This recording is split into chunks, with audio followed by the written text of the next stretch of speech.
Hi everybody, this is Nonie Nutritionista, and I just want to answer a couple of questions that I get asked all the time when I introduce myself to people and tell them that I'm an orthomolecular nutritionist.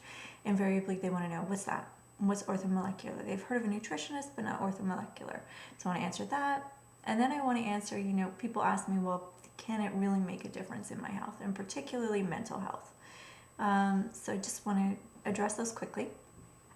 So orthomolecular nutrition is the science of using food as medicine. So, this idea that what you put in your mouth day after day, the duration of your life actually impacts your health. Crazy idea, right? And then orthomolecular would be the idea that you could use specific nutrients therapeutically to correct imbalances in the health. So using thyroid glandulars for low functioning thyroid gland. The idea that you could use melatonin to be able to stimulate the hormones that register that it's time to go to sleep, to regulate your sleep-wake cycle, your circadian rhythms. The idea that you would use estrione or estradiol or natural sources of estrogen and Vitex Angus, for example, to balance women in menopause. So those are specific nutrients or nutrient precursors that are or herbals that are precursors to nutrients or help balance nutrients in the body, and that would be orthomolecular nutrition. So we would pair the diet with the targeted supplementation for your particular imbalance and use those synergistically to create balance in the body. And so that's orthomolecular nutrition. The second part of the question is, does it really make an impact on my mental health? Either people will be taking pharmaceuticals for their mental health and they're working to some degree or not completely, or they feel they are, or they feel that they don't work for them, or they have kept away some bad symptoms, but then there are a bunch of other side effects, which is typically what I see. So somnolence, excessive sleepiness, insomnia, or an ability to regulate weight or an ability to regulate drive, long-term sexual dysfunction. That's subject of a class action lawsuit now, actually, with antidepressants. But these therapies have their limits. If they work for you, if you've needed them and they work for you, this is not a judgment on you. This is enough to say, this is not something you can use. If you're ill and you need help, you take help however you can get it.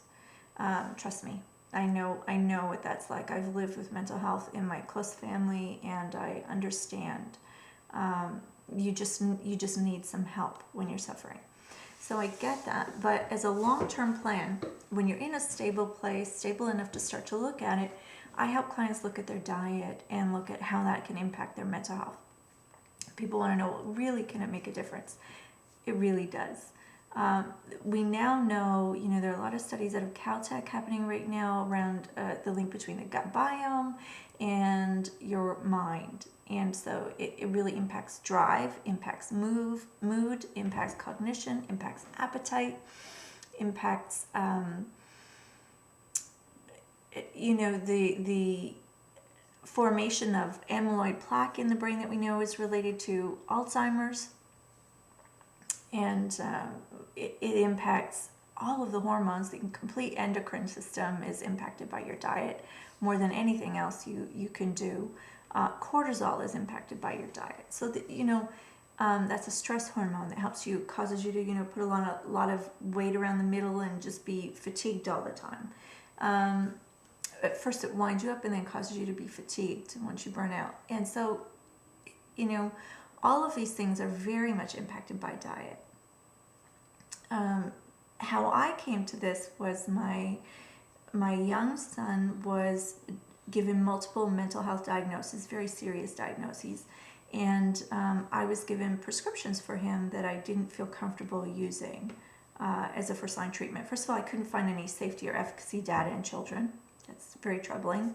And good thing I refused that, because now there has been a class action lawsuit specifically from males, young boys who use these drugs who were harmed by them.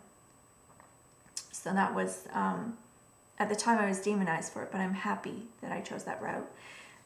But there are so many of these drugs that we don't, they're rolled out. We don't know what the safety and efficacy is in children because it's illegal to test them in children. So clinically, a doctor will have them in their arsenal. They're promoted, and the doctor will go, I think this might be a good fit. They use it. They see that maybe clinically it was beneficial to some degree, or, more or less depending on the drug. And then it gets used that way in the regular community. And that's how data is extracted. That kind of data is notoriously problematic, because you've got self-reporting, and then you've got the person reporting to the physicians. That's two people away from actually being, and it's certainly not blind. Certainly there's no placebo. I think it's very problematic. Nutrition studies typically are anyways. And then how many variables that you can account for. So when we're looking at mental health, definitely you want to look at the quality of nutrients that you're getting in your diet, and you want to look at areas of imbalance. And almost always there are gut biome issues, which is the data that's coming out of Caltech right now. Previously was picked up by Dr. Natasha Campbell McBride. She investigated what was happening in the digestive tract of children with autism versus healthy children, what the differences were, and how she might treat that with therapeutics. And she used fermented foods and a diet that removed polysaccharides, so that it basically targeted implanting or restoring particular gut bacteria and removing the foods that would feed the other bacteria, the pathological bacteria. Extremely restorative, extremely incredible results that I haven't seen anywhere else in terms of autism. In my son, what was impacted was, tangential thinking, excitability, aggressive outbursts, mania. Prior to the diet therapy, on everything he had tried, he had regular incidents of violence, and they were just escalating and escalating, and his hostility and paranoia was escalating. There really seemed to be a disconnect between, like a consequence and understanding. This leads to this. Like, his reasoning was just not there, and so he would just habitually get caught up in these huge meltdowns, emotional meltdowns that ended in violence and restraints. And when I sought out the physician who helped me with him, my son was in restraints often 3 to 5 times a day for extended periods. I had workers in the home 2 to 1, workers in the school 2 to 1, because he needed restraints, and you have to have 2 workers licensed in restraints. I had authorization from the fire chief to put plexiglass on the windows of my home because he was so violent. That was a concern. I had, cage over the light in his room. All of his toys had to be locked in his closet. He could only have a mattress on the floor. Like, he was severely dysfunctional and incapacitated, really, in life. And I went and sought out the advice of Dr. Abram Hoffer, and now passed and brilliant man. He was a psychiatrist and a biochemist, and developed Orthomolecular, coined the term, borrowed it from Linus Pauling, actually, who coined the term, and used it for the application of orthomolecular psychiatry, which he started with, and then moved into orthomolecular medicine, and established a journal for orthomolecular medicine and like an international community of doctors that practice this.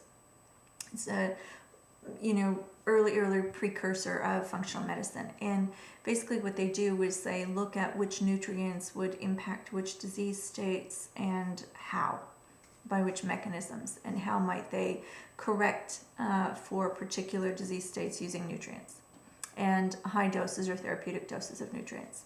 And in my son, it was particularly marked, the improvement within a week violence, aggression had dropped, I want to say 70-80%. And his focus and his ability to interact peacefully and to just be, still in himself was impacted, and that just continued to build over the years. Learning was impacted. Rashes that he had on his body, and